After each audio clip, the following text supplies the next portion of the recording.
Noldan ko'tarilayotganlarga 3 ta tavsiya bering. Noldan ko'tarilish deganda boshida sizda xuddi raketa, samolyot ko'tarilayotganda boshida o'zini kuchini juda ham ko'p ketkazadi, energiyasini, keyin ko'tarilib olgandan keyin kamaytiradi uni.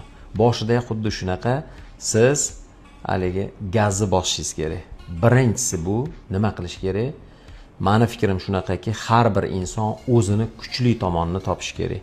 Nimada kuchli va undan energiya olasiz. Qilib maza qiladigan, bajarib maza qiladigan ishingizni, maza qiladigan yo'lingizni topib olish bu eng muhimi.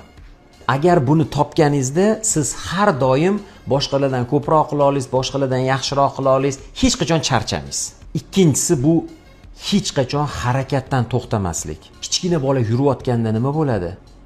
Bir yiqiladi, yana turadi, yana harakat qiladi. Bu juda muhim narsa.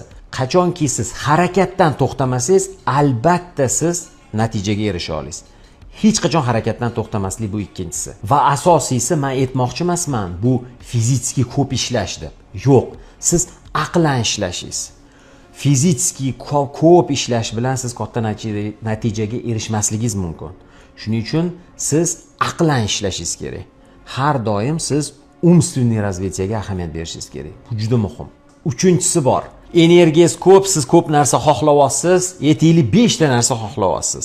3 tasini olib tashab, bitta yo 2 tasini qoldirib, o'shanga maksimalli fokus qaratish. Xohlayotganingizni 3 ta 4 tasidan kechib bittasini qoldirish. Xohlamayotganingizni siz shundoq ham qilmaysiz. Bitta qaror qabul qildingizmi, samnivatsiya qilmasdan o'shanga yurish. Fokusingizni o'shanga qaratib, faqat o'shaga qarab yurish. Mana shu 3 ta tavsiyani bergan bo'lardim. Foydali bo'lgan bo'lsa bitta like bosib, noldan ko'tarilayotganlarga yuborib